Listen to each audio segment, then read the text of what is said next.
Now, continuing with more developments coming on from this front, US President Donald Trump wants Ukraine to cut a deal with Russia, calling Moscow a very big power and Kyiv not so much. So Ukraine's worst fear has essentially come true here. Now, Trump is aligning with Moscow's version of how the war should come to an end, and peace could now come at the cost of Ukraine's land. Let's listen in to what the US President has to say on this. Make a deal. Make the deal. Got to make a deal, yeah.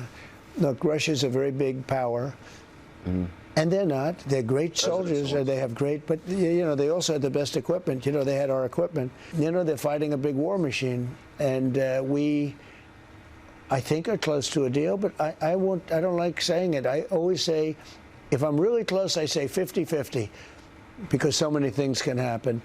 But I think President Putin would like to solve the problem, and it was a problem that should have never happened. Now, viewers, this follows Trump's closed-door summit with Vladimir Putin in Alaska, where reportedly the Russian leader demanded Ukraine hand over eastern Donetsk and Luhansk regions in exchange for freezing the war's front lines. Remember, Russia, as of now, controls a fifth of Ukraine, including about 3/4 of Donetsk province, which it entered first in the year 2014. And that's about 114,000 square kilometers of Ukraine, including Crimea and some big parts of the east and southeast Ukraine. So essentially, Russia has got all of Luhansk, large parts of Zaporizhia and also Kherson. Reports say Trump relayed this offer to Ukrainian President Volodymyr Zelenskyy after the meet, who immediately rejected it. Because remember, losing Donetsk would mean Russia getting control of almost all of Donbass, which essentially means Ukraine's eastern industrial heartland. So a very crucial region for Ukraine, in fact.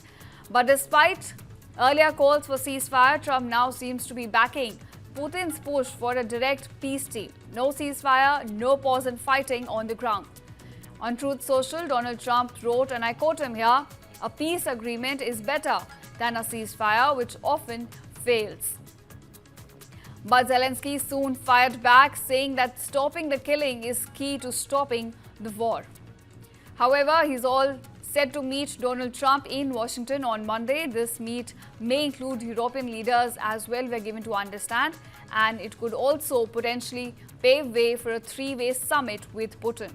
But Kremlin as of now says no such summit is planned and also insists that Ukraine must never join NATO.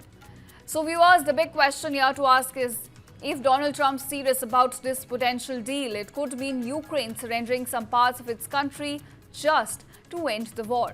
And now another question rises up that, it could stop the fighting for now, but what does this mean for future wars and who gets to redraw the map next?